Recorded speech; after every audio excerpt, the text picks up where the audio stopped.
Indian external affairs minister Jaishankar इस वक्त रूस के विजिट पर हैं और उनकी वहां पर पुतिन से मुलाकात हुई है। कहा यह जाता है कि रशिया के जो प्रेसिडेंट है पुतिन, वो मिनिस्टर्स वगैरह से मुलाकात नहीं करते, वो हेड ऑफ द स्टेट या हेड ऑफ द गवर्नमेंट से मुलाकात करते हैं। लेकिन जयशंकर ने ऐसा क्या किया या भारत से उनको ऐसे क्या काम थे कि वो उनके एक्सटर्नल अफेयर्स के मिनिस्टर से भी मिले हैं और बड़े ज़बरदस्त तरीके से मिले हैं। तो आज की इस वीडियो में हम जानने की कोशिश करेंगे भारत और रूस के दरमियान जो करंट डायनामिक्स हैं वो क्या चल रहे हैं, बायलैटरल रिलेशंस में क्या क्या मैटर्स हैं जो डिस्कस हुए हैं, जयशंकर को वहां पर क्या कामयाबियां मिली हैं। तो जयशंकर ने अपने ट्विटर पर लगाया कि honour to call on president Vladimir Putin this evening, conveyed the warm greetings of Narendra Modi and handed over a personal message. Prized President Putin of my discussions with ministers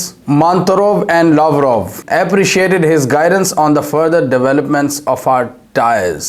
इसके अलावा जयशंकर की मुलाकात Russia के जो foreign minister हैं Lavrov, उनसे भी हुई। बहुत ही इम्पोर्टेंट डिस्कशन थी जिसमें इन्होंने डिफरेंट जो टॉपिक्स हैं उनको डिस्कस किया, जैसे कि Indo Pacific, the Ukraine conflict, Gaza situation, Afghanistan, Central Asia, BRICS, SCO, G20 and the United Nations. इन सब की डिटेल्स हम आगे देखेंगे। उन्होंने कहा कि भारत और रूस के दरमियान जो ताल्लुकात हैं उनकी प्रोग्रेस हमने देखी इकोनॉमिक कोऑपरेशन में, energy trade, connectivity efforts, military technical cooperation and people to people exchanges. Sign protocol on consultations for the period 2024 to 2028, यानी कि अगले 5 साल की जो डायरेक्शन है भारत और रूस के ताल्लुकात की, उसको भी डिस्कस कर रहे हैं, फाइनलाइज कर रहे हैं। उन्होंने कहा कि India Russia relations reflect geopolitical realities, strategic convergence and mutual benefit. अब हम बात करते हैं इन दोनों ममालिक के दरमियान बायलैटरल ताल्लुकात की और इस वक्त क्या इश्यूज चल रहे हैं दोनों ममालिक के दरमियान। ये तो हमने मोटी मोटी चीज़ें देख ली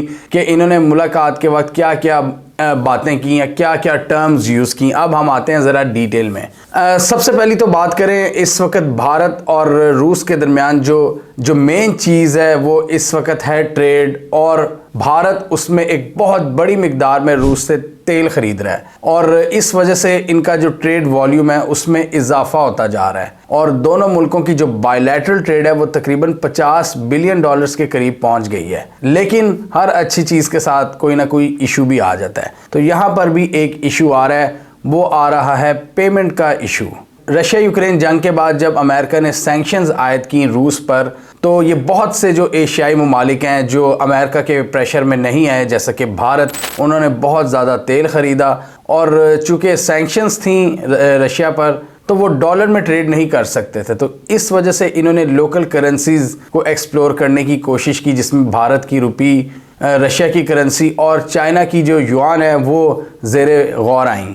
और इसके अलावा ये दोनों मुल्क एक नए फ्री ट्रेड एग्रीमेंट पर भी काम कर रहे हैं ताकि जो ड्यूटीज़ और जो टैरिफ्स वगैरह हैं वो कम से कम हो जब ये ट्रेड कर रहे हों आपस में। और इसके अलावा एक बायलैटरल इन्वेस्टमेंट ट्रीटी है वो भी साइन करेंगे ये दोनों मुल्क, उस पर भी काम हो रहा है। अब सैंक्शंस की वजह से पेमेंट डिलेज आ रहे हैं क्योंकि ओपनली ये ट्रेड नहीं कर सकते डॉलर में, और इंटरनेशनल जो ट्रांजैक्शन जो पेमेंट सिस्टम होते हैं उनको भी यूटिलाइज नहीं कर सकते, तो इनको फिर दूसरे जो तरीके हैं उनको एक्सप्लोर करना पड़ता है। तो इसलिए जैसे मैंने पहले कहा कि ये रुपी में ट्रेड करने की बात करते हैं, रूबल और फिर चाइना की करेंसी भी ऑप्शन है, लेकिन उस ट्रेड को फिर एग्जीक्यूट करना, पेमेंट में डिलेज आ रहे हैं कि पेमेंट टाइम पे नहीं हो रही। इस चीज़ को इन दोनों मुल्कों ने एग्री किया कि ये मसले आ रहे हैं। इसके अलावा जो डिफेंस कोऑपरेशन है, भारत बहुत बड़ी मिकदार में मिलिट्री इक्विपमेंट बाय करता है रूस से, तो उसकी भी पेमेंट का मसला, ये सारे मसले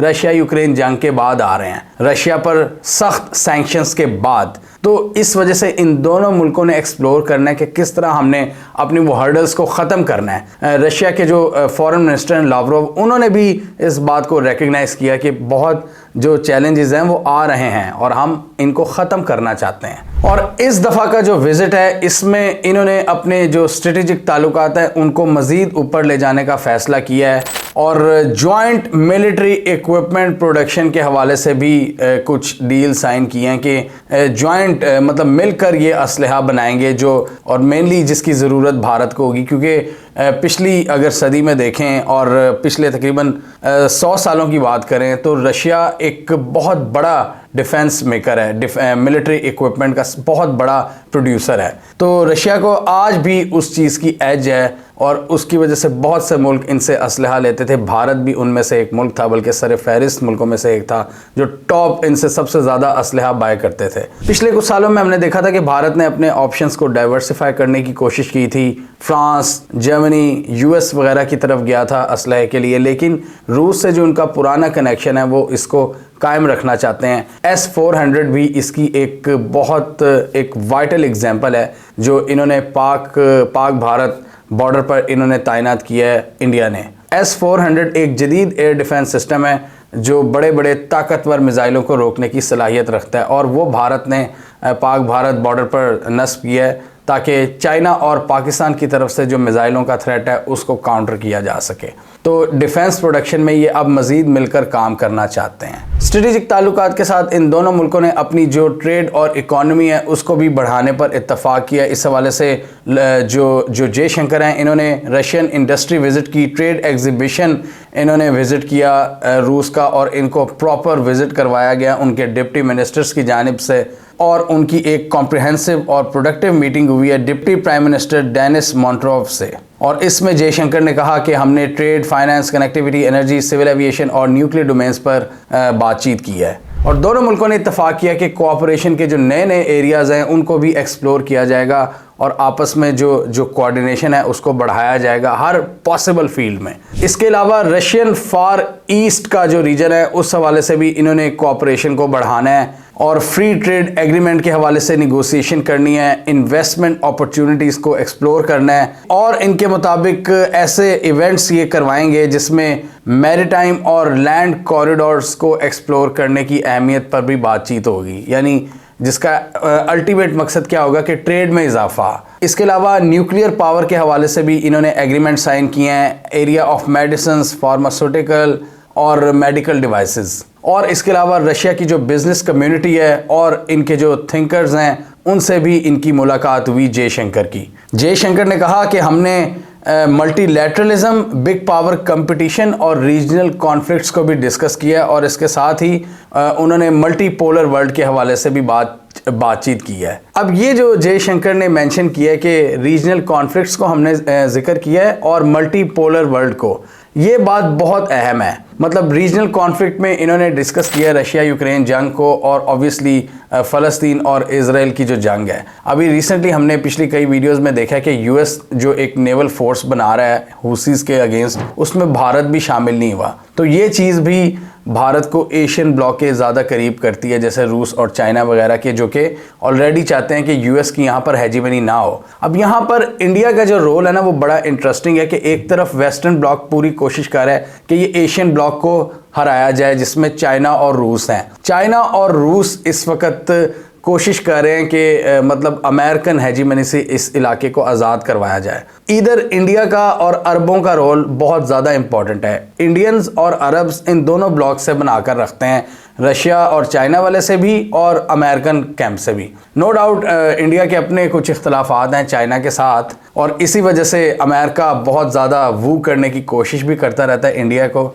लेकिन इंडिया यहाँ पर एक बैलेंस कायम रखने की कोशिश करता है जो कि इनकी रशिया की इंगेजमेंट से देखा जा सकता है। और इसी वजह से जो पुतिन है वो बहुत ज़्यादा उन्होंने रिस्पेक्ट दिया है एक मिनिस्टर लेवल बंदे को, वरना नॉर्मली वो हेड ऑफ़ द स्टेट या हेड ऑफ़ द गवर्नमेंट से मिलते होते हैं, लेकिन इन्होंने बहुत ज़्यादा यहाँ पर रिस्पेक्ट दी है जयशंकर को और उनकी बात सुनी है, उनकी पूरी टीम की बात सुनी है। और इसी वजह से ब्रिक्स का किरदार भी यहाँ पर बहुत ज़्यादा अहम हो जाता है क्योंकि ब्रिक्स बात करता है मल्टीपोलर वर्ल्ड की। मल्टीपोलर वर्ल्ड जहाँ पर पावर के मल्टीपल सेंटर्स होंगे, जहाँ पर अमेरिका एक सुपर पावर नहीं होगा, जहाँ पर अमेरिका, चाइना, रूस, इंडिया, अरब, ये मल्टीपल कॉरिडोर्स होंगे, पावर के मल्टीपल सेंटर्स होंगे। और इसके अलावा ब्रिक्स में करेंसी का भी एलिमेंट है, उसको काउंटर करना, उसके मुकाबले में एक ऐसी करेंसी लाकर खड़ा करना जो कि सैंक्शंस के बावजूद आपकी मदद कर सके और इन ममालिक के लिए एक नया पेमेंट गेटवे पेश कर सके।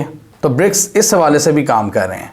तो इसी वजह से ये जो जियोपॉलिटिक्स है और ये जो कॉन्फ्लिक्ट्स आते रहते हैं जिसमें अमेरिका का किरदार होता है, ये भारत को मजबूर कर देते हैं कि भारत टोटल अमेरिकन कैंप की तरफ ना जाए और भारत एक बैलेंस के साथ चले। और ब्रिक्स, SCO और G20 जैसे फोरम्स में इन दोनों ममालिक का शरीक होना इनको मजीद करीब करता है। तो ये चीज़ इंडिया भी इसको सपोर्ट करता है और इंडिया इस मामले में रूस और चीन के साथ खड़ा है। लेकिन कई जगहों पर इंडिया के इनसे इख्तलाफात भी आते हैं। पिछले दिनों हमने देखा था कि कनाडा वाले इशू पर पूरी US की इंटेलिजेंस ने इंटेलिजेंस प्रोवाइड की थी कैनेडियन ऑफिशियल्स को कि इसमें भारतीय मुलविस हैं। और हमने इस वीडियो में देखा था कि रॉ के जो ऑपरेशंस हैं वो अमेरिका के भी कई इलाकों में बंद हो गए हैं, उसी वजह से जो इन्होंने सिख किलिंग में ये मुलविस थे। तो वहाँ पर भी अमेरिकन ने भारतीयों को नहीं बचाया। तो ये चीज़ भी अमेरिका की दूरी जाहिर करती है भारत से और भारत को करीब करती है ये एशियन पावर्स के।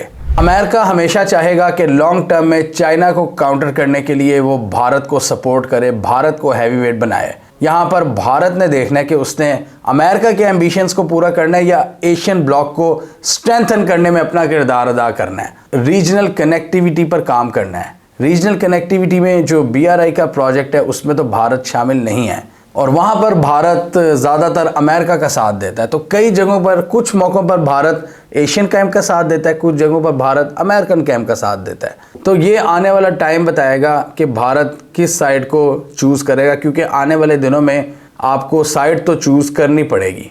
रूस और चाइना भारत पर प्रेशर कभी नहीं डालेंगे, लेकिन अमेरिका का थोड़ा बहुत प्रेशर ज़रूर रहेगा भारत पर कि वो उनकी साइड को ज्वाइन करे। इसी वजह से वो भारत के जो वर्कर्स हैं उनको भी बहुत ज़्यादा सपोर्ट करते हैं, मोदी को अपनी पार्लियामेंट में तकरीर करने का मौका देते हैं और बहुत ज़्यादा भारत करते हैं अमेरिकन्स। रशिया यूक्रेन जंग में भी भारत अमेरिका के साथ पूरी तरह खड़ा नहीं हुआ जो अमेरिका की डिमांड्स थी। इसी तरह ये इजराइल और फ़लस्तीन वाले कॉन्फ्लिक्ट में भी भारत अमेरिकन एक्शंस के साथ क्लियरली खड़ा हुआ नज़र नहीं आता, क्योंकि भारत ने दूसरी चीज़ों को भी साथ लेकर चलना है। और इसलिए हमने इस वीडियो में कहा था कि ये अरब्स और इंडिया आने वाले दिनों की जो दुनिया है उसको शेप अप करने में अपना अहम किरदार अदा करेंगे, क्योंकि दोनों कैंप्स इन दोनों पार्टीज़ को अपनी अपनी तरफ खींचने की कोशिश कर रहे हैं। हमें कमेंट सेक्शन में बताइए आपके ख्याल में भारत किस तरफ खड़ा होगा, एशियन कैंप की तरफ या फिर अमेरिकन कैंप की तरफ। कमेंट कीजिए। इसके अलावा हमारा यूट्यूब चैनल सब्सक्राइब कर लो, साथ ही वो बेल आइकन भी दबा लें ताकि वो स्टोरीज दुनिया भर से पाकिस्तान से जिनकी मेन स्ट्रीम मीडिया पर प्रॉपर कवरेज नहीं होती हमारे प्लेटफॉर्म के थ्रू आप तक टाइम पर पहुंच जाएं।